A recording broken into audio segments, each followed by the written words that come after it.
Chromosome B. Savoir. Idée. Réflexion. Le podcast des éditions Henrik B. Agitateur de neurones. Chromosome B.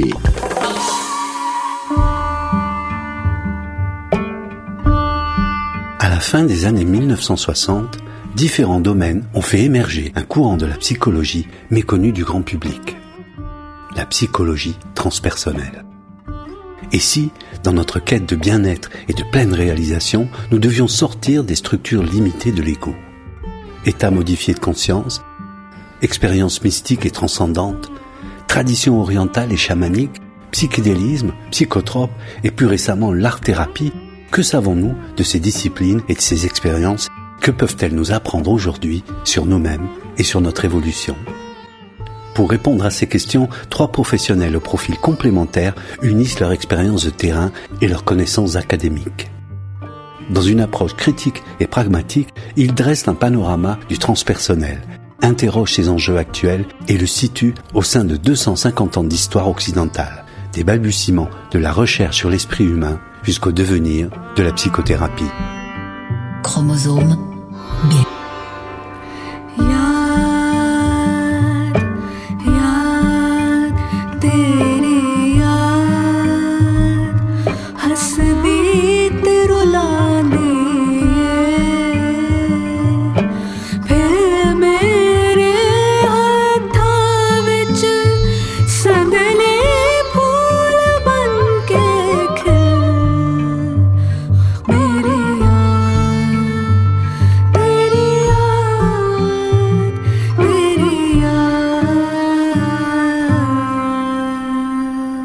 Cyril Champagne, vous dirigez le centre de recherche de l'Arche, spécialisé sur l'hypnose, les états modifiés de conscience et la suggestion.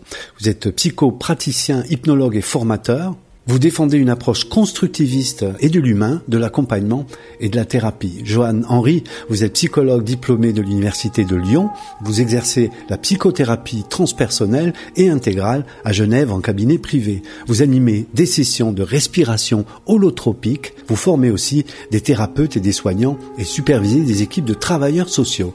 Muriel Rojas-Amudio, vous vous êtes orienté vers la psychanalyse et l'approche transpersonnelle après des études littéraires et artistiques. Votre champ de recherche aujourd'hui porte sur le dialogue entre art, spiritualité et psychanalyse dans l'accompagnement des névroses. Ensemble, vous publiez cet ouvrage consacré à l'histoire, aux recherches et aux applications thérapeutiques de la psychologie transpersonnelle et les états modifiés de conscience. Cyril Champagne, Johan Henry, Muriel Rojas-Amudio, bonjour. Bonjour. Bonjour.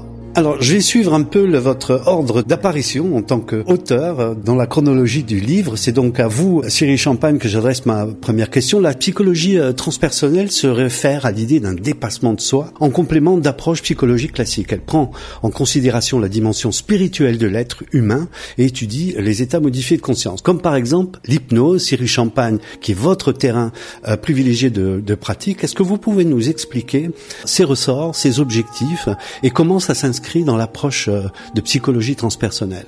Oui, c'est une question vaste. Pour faire simple, je pense que c'est toujours intéressant de resituer la psychologie transpersonnelle dans son contexte historique. Les premières personnes qui ont conceptualisé la psychologie transpersonnelle, ce sont des psychiatres et des personnes qu'on appellerait aujourd'hui des psychologues, donc on va dire des gens qui s'intéressaient à l'esprit humain. Et dans leur contexte culturel, au début du XXe siècle, on s'intéressait à l'esprit humain quand il dysfonctionnait. Les pathologies, les problématiques, les troubles. Et les personnes qui se sont intéressées à la psychologie transpersonnelle se sont d'abord intéressées à comment ça fonctionne l'esprit humain quand ça va bien, quand on se sent bien, quand il y a des choses ordinaires où on se sent bien, mais aussi quand il y a des choses extraordinaires où on se sent bien. Des choses extraordinaires qu'on peut retrouver dans les états de bien-être très profonds, qu'on peut retrouver dans les expériences religieuses, mais qu'on peut aussi retrouver des fois dans des expériences extraordinaires où on sent qu'il s'est passé quelque chose d'inhabituel, de très profondément positif pour nous, et que ça sort de l'ordinaire. Alors ça peut être des choses très simples, ça peut être dans une balade dans la forêt, ça peut être le sentiment d'une relation très intense avec un animal. Il y a des gens qui disent ça avec le cheval, par exemple. Voilà, tout un ensemble de situations dans lesquelles on a un extraordinaire, extrêmement positif, dans lesquelles on se sent très profondément bien. ces concepteurs de la psychologie se sont demandé qu'est-ce qui se passe à ces endroits-là, qu'est-ce qui se passe dans ces expériences. Plus tard, dans la deuxième moitié du XXe siècle, on a théorisé la notion de état modifié de conscience, tout un ensemble de situations de conscience, on pourrait dire tout un ensemble d'expériences subjectives extraordinaires, au sens où habituellement il nous arrive pas ça. Alors, dans les états modifiés de conscience, on peut avoir des choses difficiles, un petit peu comme ce qu'on connaît un peu dans nos cauchemars, quand on dort la nuit, où il se passe plein de forces inconscientes qui se libèrent et où on se sent pas super bien. Et dans les états modifiés de conscience, il y a aussi tout un ensemble d'expériences extrêmement positives. Donc, l'expérience de se sentir en paix, de se sentir indifférencié d'autrui, l'expérience de se sentir relié à un espèce de grand tout, comme si on était relié à tout l'univers. Évidemment, à partir du moment où on a conceptualisé état modifié de conscience, on a pu mieux comprendre ce que les tout premiers, les anciens de la psychologie transpersonnelle avaient essayé de communiquer. On a donc acquis un vocabulaire pour pouvoir parler de ces expériences extraordinaires, positives. Alors du coup, je vais revenir à la question que vous souleviez, Silvano, et quid de l'hypnose dans tout ça ? L'hypnose, c'est antérieur à tout ça. L'hypnose, ça date du XVIIIe siècle. Ça a commencé à être bien théorisé au XIXe siècle, et puis au XXe siècle, on a eu une scientifisation de l'hypnose. Mais l'hypnose serait aujourd'hui comprise comme étant un état modifié de conscience, et puis l'hypnotisme, les dispositifs qui permettent de produire l'expérience d'hypnose, serait donc compris comme un ensemble de techniques qui visent à produire des états modifiés de conscience. Ce qu'on sait aujourd'hui, c'est que ces fameux états modifiés de conscience, on peut les utiliser comme des moyens, comme des vecteurs pour créer quelque chose d'autre. Par exemple, pour créer de la prise de conscience, pour créer du changement cognitif, voire même pour créer du changement dans le rapport au corps, comme dans la perception de l'image du corps. Donc si on fait la synthèse de tout ça, l'hypnose, on pourrait dire, c'est un des premiers états modifiés de conscience théorisés par les Occidentaux. Et aujourd'hui, on arrive à faire le pont. Il y a tout un ensemble de dispositifs qui permettent de produire ces fameux états modifiés de conscience. Et il n'y a pas que l'hypnose qui permet ça. Il y a tout un ensemble de dispositifs. Travailler avec l'art, travailler avec certains types de plantes, travailler avec certains types de sports, certains types de respiration. Tout ça, ce sont des potentiels qui nous permettent de nous reconnecter à cet extraordinaire. Johan-Henri, parlez-nous de Ken Wilber. Vous lui consacrez un long passage du livre. Vous êtes un des spécialistes de sa pensée. Je voudrais citer Ken Wilber. Il demande: les mystiques et les sages sont-ils fous? Fait-il référence à cette espèce de préjugé on a l'impression qu'on a affaire à des sorciers. C'est dans un texte où il interroge justement le matérialisme scientifique. Vous dites pourtant qu'il est déterminant dans vos travaux. Pourquoi? Oui, on pourrait aussi citer Stan Grof qui disait le chaman et le psychotique nagent dans le même océan, mais là où le chaman sait nager, le psychotique se noie. On pourrait dire l'éveillé et le psychotique nagent dans le même océan, si on le dit un peu de façon plus large. C'est vrai que Ken Wilber, pour moi, c'est vraiment une lecture qui est extrêmement stimulante, même si c'est assez théorique. C'est très peu, il n'a pas d'approche clinique, il n'a pas de pratique clinique. Mais ce qui me plaît vraiment beaucoup dans sa pensée, c'est qu'il a, depuis le début et pendant toute son œuvre, vraiment cherché à créer des métamodèles. Cyril parlait tout à l'heure de la recherche sur l'extraordinaire, et pour moi c'est vraiment un des premiers qui a intégré dans une même cartographie à la fois développementale, du développement psychospirituel du psychisme, et aussi, on va dire, dans une cartographie plus topique du psychisme, à la fois les états ordinaires et des états extraordinaires. Finalement, dès le départ, il s'est vraiment intéressé à tous les courants de la psychologie, à la fois occidentale, donc la psychanalyse jungienne, freudienne. Il s'est intéressé à l'analyse transactionnelle, au développement cognitif chez Piaget, aux travaux de Maslow, etc. La psychologie transpersonnelle qui était à ses débuts aussi à cette époque-là.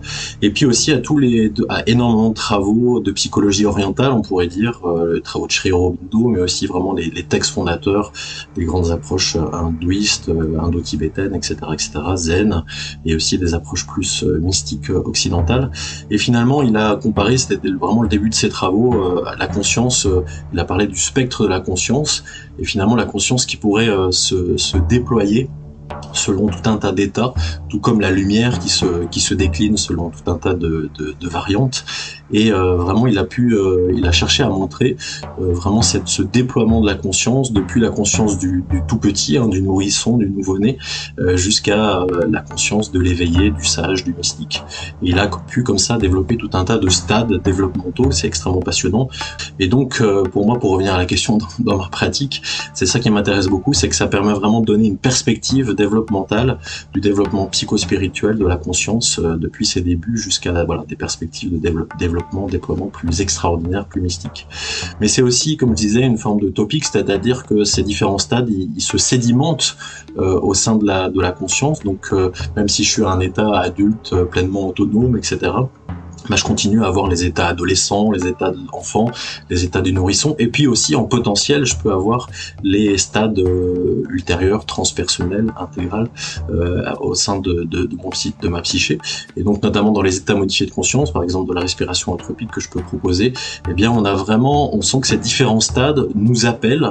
C'est comme si on ouvre en grand vraiment le psychisme, et puis on peut aller réparer des choses, guérir des choses, apaiser des choses, reconnecter en lien avec, le stade de, 3 à 7 ans, par exemple, avec des grosses colères qui auraient été interdites à cette époque-là, des peurs profondes ou des traumatismes en lien avec l'enfant. Et on peut aussi explorer, justement, ces états extraordinaires dont parlait Cyril, en disant, regarde, il y a ça qui existe.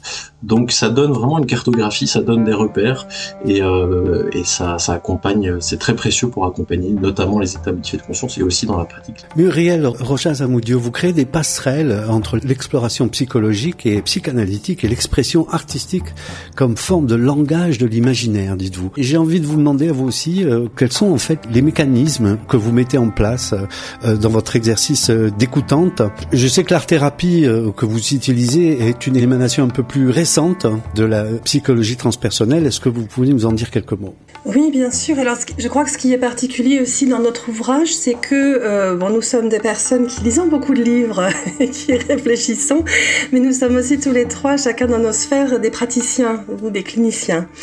Et c'est vraiment ce qui va aussi orienter notre lecture du transpersonnel. Et en ce qui me concerne, pour répondre à vos questions, effectivement, ces passerelles, ces rencontres que je fais et qui sont avant tout le fruit de mon travail de terrain, en tant que psychanalyste, mais aussi en tant qu'art-thérapeute et en tant qu'artiste, c'est cette expérience-là, avec ces multiples regards, qui fait qu'à un moment donné, en tout cas, émerge l'idée, le postulat, que ce qui fait la transpersonnalité de ces pratiques artistiques, eh bien, c'est tout simplement la lecture qu'on en fait. C'est-à-dire que si je prends un repère, qui est un repère que j'aborde dans le livre, qui est Winnicott, Winnicott vraiment pose finalement l'espace thérapeutique comme un espace transitionnel.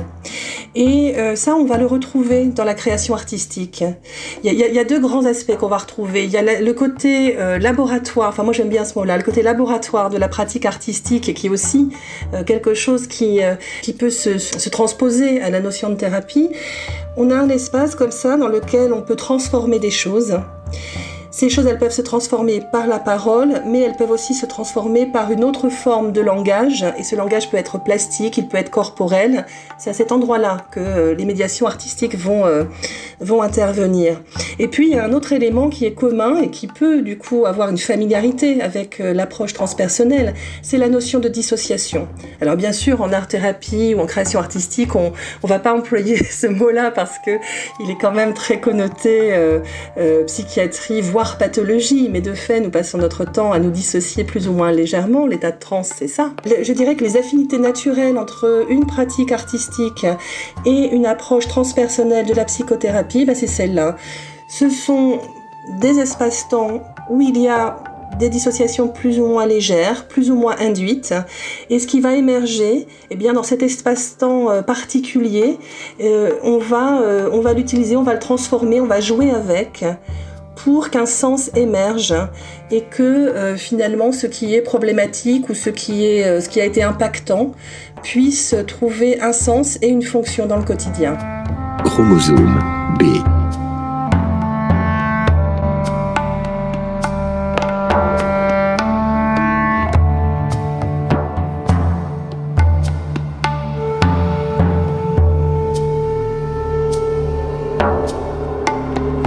Un chapitre nous dit que les expériences des spiritualités orientales, les expériences psychédéliques et le chamanisme ont été un point de départ déterminant dans la naissance de la psychologie transpersonnelle. Vous l'évoquiez il y a quelques instants, Cyril Champagne. Est-ce que vous pouvez nous expliquer un peu plus la nature de ces expériences, par exemple certaines qui font appel à des psychotropes, et leur place aujourd'hui dans l'environnement éthique de l'accompagnement thérapeutique? Là aussi, c'est une question vaste et à mon avis, il faut être prudent qu'on essaye de théoriser des expériences, c'est-à-dire qu'on essaye de mettre des mots pour décrire des expériences.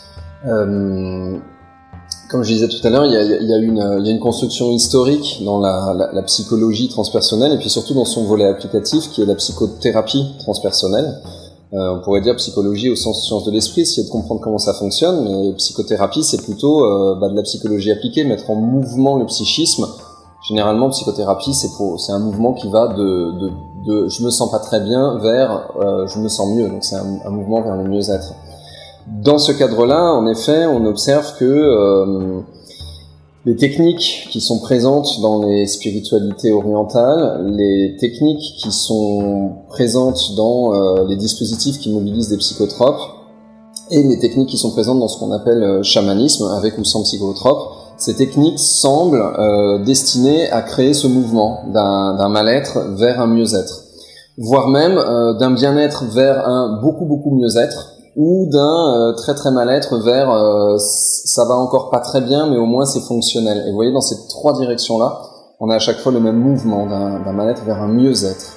Il y a une caractéristique commune dans ces différentes techniques, c'est une forme de déconnexion de l'expérience subjective habituelle, donc une déconnexion par exemple du sentiment d'identité, une déconnexion du rapport au corps, une déconnexion du rapport à nos mémoires épisodiques, donc on pourrait dire à ce qu'on sait avoir vécu, une déconnexion de tout ça pour pouvoir se connecter à d'autres choses.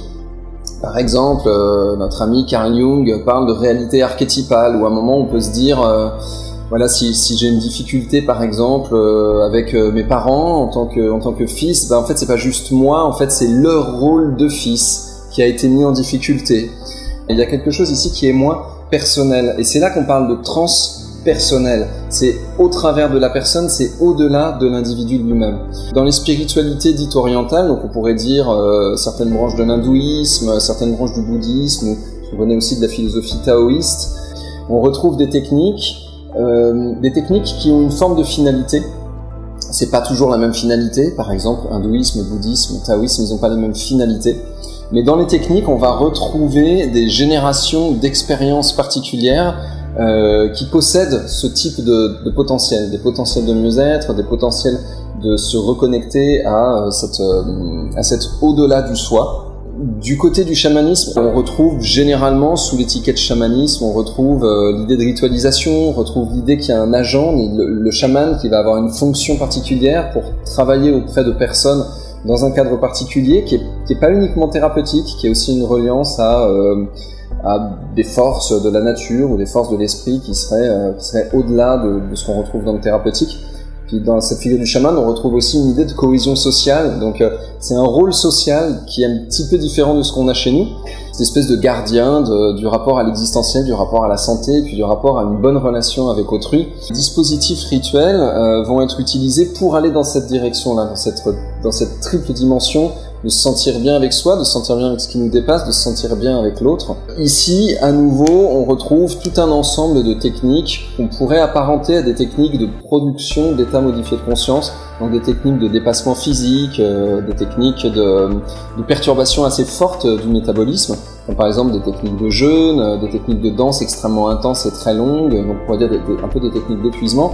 Et on va retrouver les mêmes signatures au travers de ces exercices, au travers de ces expériences. Quelque chose va se jouer au-delà de ce qu'on se raconte de soi-même d'habitude. Quelque chose s'ouvre dans une dimension déjà ultérieure, on arrive à mieux comprendre ce qu'on pourrait devenir, une forme de simplification qui se pose par rapport à nos problèmes qui d'habitude nous semblent se jouer comme dans des cercles vicieux. Non, j'allais vous recentrer, Cyril, sur l'idée d'éthique. C'est-à-dire, est-ce qu'il est en train de mettre en place une éthique par rapport à ces pratiques aujourd'hui? Non, je ne pense pas qu'il se mette en place actuellement une éthique par rapport à ces pratiques.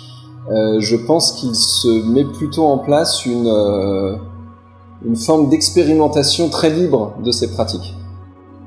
Je vois pas de consensus apparaître où il y aurait des formes de déontologie dans les écoles d'accompagnement et dans les mouvements complètement libres. Je vois pas de déontologie partagée. Par contre, je vois plutôt des personnes en fait qui actuellement se disent on peut aller utiliser ces techniques et en faire quelque chose et voir à partir de nos cadres de référence ce que ça donne. Dans le cadre des arts intensifs, des gens qui disent tiens si on rajoute certaines utilisations de psychotropes, comment est-ce que ça peut ouvrir la créativité? Donc je vois beaucoup de responsabilité de la part des gens qui jouent avec ces expériences-là, parce que je pense que tout le monde en voit très vite les limites. Comme je l'ai dit un petit peu au début, des dispositifs qui peuvent amener vers bien-être maximal, ça peut aussi amener vers cauchemar intérieur. Quand Johan dit on peut repartir dans les états de 3 à 7 ans où il y a des grosses colères refoulées qui ont été interdites, quand on les retraverse, c'est salvateur, mais c'est pas toujours très agréable. Donc je vois beaucoup de responsabilité qui se met en place, mais je vois beaucoup plus d'expérimentation, on pourrait dire sauvage, au sens libre et exploratoire, expérimental que d'éthique. Muriel Rojas, vous vouliez réagir un peu à ce qu'on est en train d'évoquer en ce moment? Oui, bon, évidemment, ça m'a fait sourire parce que c'est quelque chose dont on a beaucoup parlé ensemble pendant la rédaction de l'ouvrage.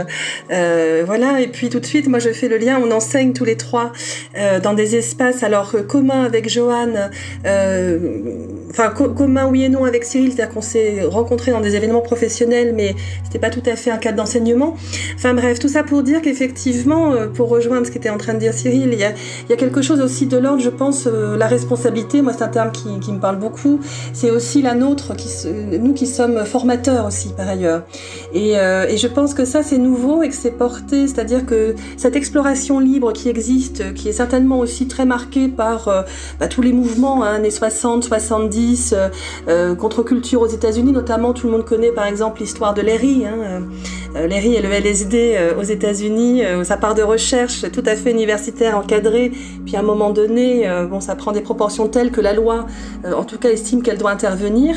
Bon, donc aujourd'hui, voilà, il y a encore ce côté exploratoire, qui est très très marqué, et en même temps commence à émerger, me semble-t-il, justement cette notion, parce que beaucoup de formateurs aussi, nous avons des parcours souvent universitaires ou un peu plus académiques, et je crois qu'il y a vraiment un double regard et d'un côté l'ouverture créative, la curiosité d'exploration, mais en même temps l'idée qu'il faut aussi rentrer dans un cadre, ça on ne peut jamais s'en passer, parce que ce sont quand même des techniques ou des terrains qui sont passionnants mais qui peuvent être très dangereux. Ben oui. On lit sous votre plume, Johan Henry, que en psychologie transpersonnelle, c'est une très belle phrase, l'ego perd son statut de soleil central pour prendre sa place d'étoile dans une galaxie habitée par d'innombrables autres étoiles. Vous parlez de cosmos avec un K. Quelles sont ces autres étoiles? Que désigne le cosmos? Oui, c'est vrai que le soleil est une belle métaphore pour parler de l'ego, dans le sens que finalement, et peut-être toute la psychologie occidentale classique entre guillemets, est essentiellement une psychologie de l'ego. Et quand je dis ça, c'est pas péjoratif. C'est-à-dire, on cherche vraiment à construire une personne qui soit autonome, qui soit bien dans sa peau, qui soit heureuse. Aussi une personne qui soit fonctionnelle pour la société, parce que c'est aussi important d'avoir des gens qui soient suffisamment fonctionnels dans le monde.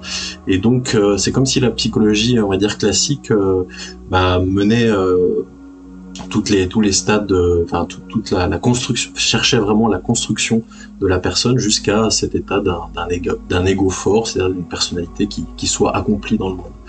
Ce qu'on retrouve dans la psychologie transpersonnelle, c'est que cet ego qu'on pourrait appeler le moi, c'est pas la finalité de la construction psychique de la personne. Il y aurait une autre dimension très forte qu'on peut appeler le soi, qu'on peut appeler l'être. Il y a eu un des premiers ouvrages en psychologie francophone de Bernadette Blin et Brigitte Chavez qui s'appelle Guérir l'ego, révéler l'être. Donc il y a vraiment cette idée qu'il y aurait un autre niveau, un méta-niveau. Qui propose une perception, une posture sur le monde complètement différente. Et donc ce passage-là, qui serait un des objectifs de la psychothérapie transpersonnelle notamment, de voir tout ce que ça implique finalement, de passer d'un stade où effectivement tout tourne autour de l'ego, comme les planètes autour du soleil, c'est vraiment le centre, c'est la source de la vie, et si le soleil disparaît, la vie s'effondre, à quelque chose où l'ego non pas disparaît, on n'est pas dans l'idée que c'est un ennemi. Wilber parle finalement du soi qui transcende et inclut l'ego. Simplement, ce soleil-là, il est restitué dans une galaxie où il y a des centaines de milliards d'autres étoiles, où il y a dans un univers où il y a des centaines de milliards de galaxies. Donc voilà, c'est quoi ces autres étoiles? C'est les autres humains, mais c'est aussi l'ensemble du vivant. C'est le fait de se reconnaître dans une dimension plus collective, donc aussi d'appartenir à la biosphère, etc. Donc il y a une dimension où finalement ça s'ouvre. Wilber dit il y a une ouverture en étendue, on inclut de plus en plus de réalités. Il y a aussi un déploiement en termes de profondeur, c'est-à-dire qu'on va pas simplement être conscient de choses concrètes, tangibles, mais aussi peut-être de réalités plus invisibles, des entités invisibles, archétypales, le monde causal, etc., jusqu'à peut-être un plan qu'on appellerait non-duel. En tout cas, ça c'est la proposition de Wilber. Donc il y a vraiment ce déploiement en étendue et en profondeur qui relativise assez radicalement, et ça peut être très déstabilisant.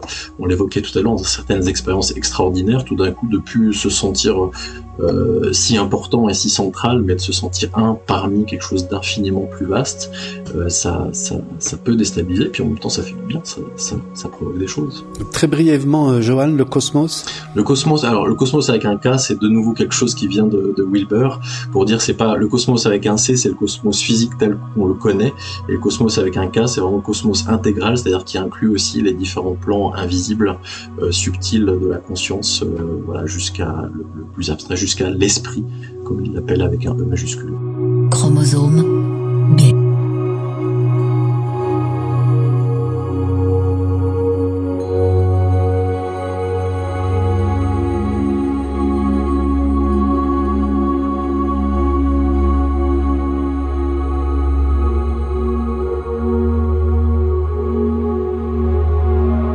J'aimerais demander à chacun de vous maintenant autour de quelle intention vous vous êtes retrouvés pour la rédaction de cet ouvrage, à qui l'adressez-vous? Et je voudrais aussi vous demander s'il y a aujourd'hui des grosses résistances. Il y a les approches cognitives, qu'elles soient plus récentes ou plus académiques. Il y a le matérialisme scientifique, il y a les religions.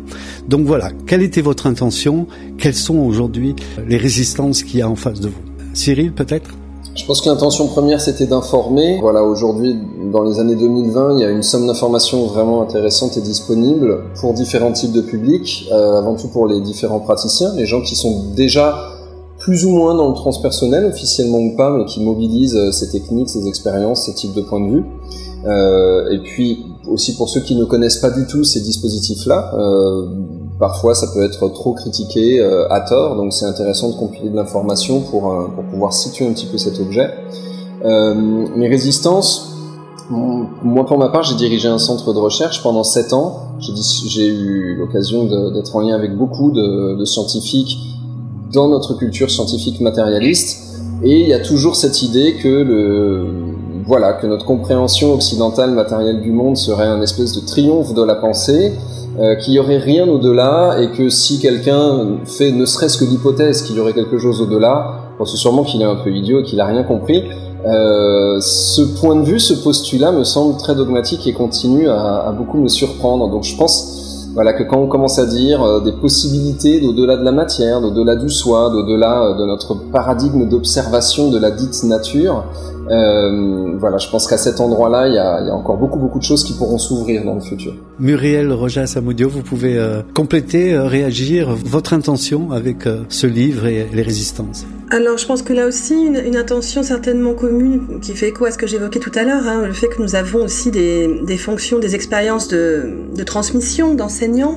Il y avait, en tout cas pour ma part, c'était très marqué à cet endroit-là, de pouvoir finalement donner des repères à des personnes qui s'y intéressent, et notamment aux praticiens. Parce qu'encore une fois, nous, ce qu'on voit arriver après en cabinet, ce sont des personnes qui ont le sentiment, alors ou elles ne savent pas ce qu'elles ont vécu, ou alors elles ont le sentiment d'avoir vécu quelque chose d'extraordinaire, etc., etc. Et tout l'enjeu va être, est-ce que ces personnes sont dans la pathologie, ou est-ce qu'elles ont vraiment vécu quelque chose qui relève de ce que nous décrivons dans notre ouvrage.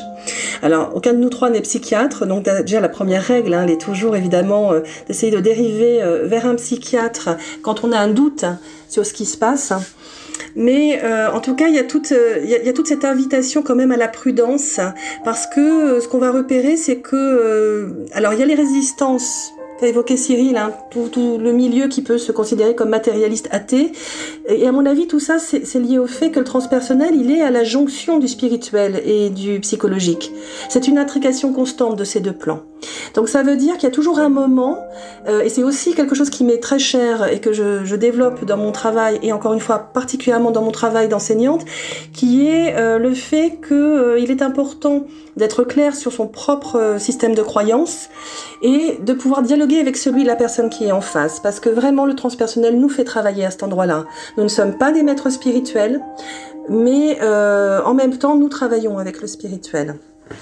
Ça, c'est quelque chose qui est fondamental, qui fait la distinction, et je pense que si nous arrivons à donner des repères clairs et à arriver à, en tout cas, cadrer une place qui soit fonctionnelle et qui soit ajustée, je pense que le transpersonnel, on commence déjà à en voir les traces à l'université, hein, il commence à y avoir des DU, des choses sur, peut-être pas encore la médecine psychédélique, mais à mon avis c'est pendant pas longtemps, mais en tout cas les trans déjà, hein, il y a des choses comme ça. Le travail aussi, quelque chose qui nous mobilise, qui est très français, autour de la laïcité, qui est quelque chose aussi dans lequel je suis assez impliquée. On voit bien que ça bouge, mais pour ça il faut aussi que nous montrons que nous ne sommes pas subjugués par notre sujet. Nous ne sommes pas subjugués par ce qui se passe, et il est important de transmettre ça aussi aux futurs praticiens. Ces savoir-faire, lit-on, et savoir-être sont impossibles à étudier et à se reproduire à l'identique dans des dispositifs scientifiques, écrivez-vous. Ils ne peuvent qu'être connus de l'intérieur, par le terrain, et ne peuvent pas se transmettre tels quels. Faut-il donc des qualités spécifiques pour se former à ces techniques? Je vais demander à Joanne-Henri de répondre.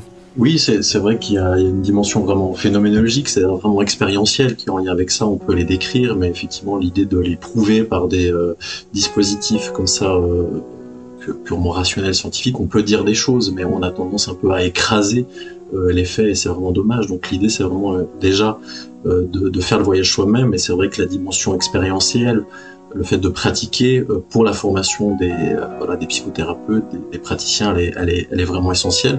Je dirais que peut-être une qualité, c'est quand même une qualité de patience et de courage, parce que le travail sur soi, c'est toujours un processus. C'est pas en faisant une ou deux expériences un peu extraordinaires, particulières, que tout d'un coup on peut dire bah voilà, je connais, c'est bon, je peux accompagner d'autres. Donc il faut quand même faire un certain nombre de fois le voyage. Et puis oui, du courage, parce que on peut avoir effectivement des expériences un peu sympathiques, un peu particulières, un peu exotique comme ça, notamment au début. Moi, pour dans mes propres expériences au départ, c'était chouette, c'était coloré, j'avais des trucs à raconter, mais après ça passe à des choses parfois plus difficiles. Voilà, on creuse un petit peu plus, donc il faut de la persévérance pour pouvoir aussi se confronter effectivement à des zones de soi-même qui sont moins valorisantes peut-être. Donc pour moi, ces qualités-là sont vraiment essentielles, effectivement. Et puis, je dirais aussi, et je pense que c'est le lien aussi avec l'intention du livre, c'est de pouvoir naviguer dans tout ça sans renoncer à la pensée, c'est-à-dire sans tout écraser dans une pensée rationalisante, comme disaient Cyril et Muriel tout à l'heure, mais aussi de pouvoir, tout en s'ouvrant à autre chose. Donc ça demande une certaine souplesse, une certaine plasticité des représentations du monde, et puis de la capacité de penser qu'on peut avoir. Est-ce que votre livre arrive aussi à un moment adéquat où on sent aussi l'émergence d'une culture? Est-ce que c'est moi qui vois ça? Une vraie émergence d'une culture, d'un retour à ces dimensions-là? Cyril? J'ai en effet l'impression qu'il se passe depuis une quinzaine d'années ce type de retour, mais j'ai l'impression simultanément que c'est un retour cyclique, que dans le temps, dans l'histoire, à minima occidentale, on retrouve régulièrement un appel, un retour à une forme d'au-delà, une forme de reconnexion à la nature, une forme de retour à l'essentiel, etc. Donc j'ai l'impression qu'il y a une espèce de tension progrès matériel, retour à l'intériorité profonde qui se joue cycliquement, et il semblerait en effet, enfin je partage votre regard, que actuellement il y a un retour comme ça qui se joue, et on entend de plus en plus parler de ces choses-là. Voilà un marqueur clair. Moi je lis beaucoup l'ouvrage Cerveau et Psycho, le nom de l'ouvrage est très clair. Bon voilà, quand on a Cerveau et Psycho qui titre sur le potentiel des champignons magiques pour traiter la dépression, je crois que là on est vraiment dans une popularisation et une médiatisation extrêmement explicite. Muriel Rojas, je fais aussi référence à l'émergence des thérapies liées à l'art, et aussi à l'émergence de l'art aussi comme un moyen de découverte personnelle et sociale. C'est une époque où vraiment on sent cette émergence ? Oui, alors pour rebondir à la fois sur la question précédente, est-ce que, disait Cyril, je vais essayer de faire dans ma réponse une jonction des deux. Dans cette évolution que l'on voit, je crois que, bon, aujourd'hui, si vous voulez, quand on travaille en institution, il reste des personnes qui, comme moi, ont un référentiel psychanalytique, entre autres, en tout cas principalement. Et puis, on a bien sûr des approches dites TCC, cognitivo-comportementalistes, qui sont un peu plus sur le devant de la scène. Tout l'enjeu est d'arriver finalement à dialoguer entre nous et non pas à faire justement une alternance, par exemple. Il n'y a pas de panacée. Et je crois que c'est ça aussi qui est en train de bouger. On est peut-être en train de comprendre qu'il n'y a pas de panacée. Alors la question, c'est ce travail, que ce soit avec l'art, puisque là encore en art-thérapie, moi j'ai été formée dans une école, un institut freudo-lacanien, ce qui fait qu'on va avoir une approche qui dans la forme ressemble à de l'art contemporain. On va faire plutôt des installations, des choses comme ça, et travailler sur l'éphémère. Mais en même temps, je suis aussi formée à ce qu'on appelait avant les médiations artistiques. Et puis, on va avoir d'autres instituts où il y a vraiment une approche qui est très très ancrée dans une lecture TCC. Et là, à ce moment-là, on va avoir un public, une médiation, et puis le travail est très... il y a des protocoles plus ou moins fixes, etc. Bon. Donc tout ça, pour moi, c'est vraiment le fait qu'effectivement, on se rend compte qu'il n'y a pas de panacée et qu'on gagnerait à essayer d'aller vers une forme de, alors je sais pas, de syncrétisme ou de complexité, en tout cas dans les approches, de complémentarité. La question c'est, est-ce qu'on va instrumentaliser les états de conscience modifiés, tout comme à une époque où si on voit au niveau des Jeux Olympiques, puisque l'an prochain c'est chez nous, le yoga par exemple, perçu aux États-Unis comme un sport. Alors est-ce qu'on va aller vers un truc comme ça, ou est-ce que on va accepter, et je rebondis sur ce que disait Johan, d'assouplir nos représentations et de laisser une part, pour le coup on pourrait peut-être parler de scepticisme au sens noble, une part de finalement nous ne savons pas, peut-être que oui, peut-être que non, faisons-en quelque chose. En tout cas, c'est à tous ces aspects que s'adresse l'ouvrage que vous avez écrit ensemble, Cyril Champagne, Johan Henry et Muriel Rojas Zamudio. C'est aux éditions Henrique B, la psychologie transpersonnelle et état modifié de conscience. Je termine chacun de mes entretiens par une demande que je fais à mes interlocuteurs, un aphorisme, une devise, un proverbe. Alors, est-ce que chacun, pouvez-vous me citer une phrase qui peut caractériser votre relation au monde ou votre état d'esprit en ce moment? Johan Henry. Je vais saluer Edgar Morin qui a eu 102 ans hier, le 8 juillet. Et j'aime beaucoup cette phrase qui dit à force de sacrifier l'essentiel pour l'urgence, on finit par oublier l'urgence de l'essentiel. Voilà, ce sera la citation pour aujourd'hui. Cyril Champagne. Donc, pour ma part, j'ai pas trop d'aphorismes, mais actuellement, je me questionne beaucoup sur les degrés multiples de perception du réel, d'analyse du réel. J'ai l'impression que les dogmes nous emmènent dans un contresens et que trop de relativisme, ça n'explique rien non plus. Donc, j'essaye de m'établir dans la tension entre les deux. Muriel Rojas Zamudio, le mot de la fin. Alors, je vais l'introduire brièvement, mon aphorisme quand même, parce que par rapport à tout ce que j'ai dit et ce sur quoi j'ai insisté, je pense que les auditeurs seraient très surpris. Moi, je me référais à ma tradition, qui est le judaïsme. Et lorsque quelqu'un termine sa vie, on dit Dieu a donné, Dieu a repris. Alors je dis que j'introduis parce que chez nous en fait Dieu est finalement le réel lacanien. Vous savez, on ne sait pas ce que c'est. Comme dirait mon rabbin, je ne sais pas qui c'est, je ne l'ai jamais rencontré. Et c'est ça justement que j'aime. Et ce que j'aime aussi dans cette phrase, c'est que finalement elle renvoie au cœur de la psychanalyse, créée là aussi par un juif, mais en même temps développée par des tas de gens différents. C'est cette idée que voilà, finalement la vie c'est ça. Il y a des choses qui nous viennent, on essaye d'en faire quelque chose, et un jour ça ne sera plus là. Johan Henry, Cyril Champagne, Muriel Rojas Zamudio, merci beaucoup. Merci à vous. Merci Sylvana. Merci. Chromosome B. Le podcast des éditions Hendrik B. Agitateur de neurones. Chromosome B. Retrouvez les ouvrages des éditions Hendrik B dans toutes les bonnes librairies et sur hendrikb-édition.com.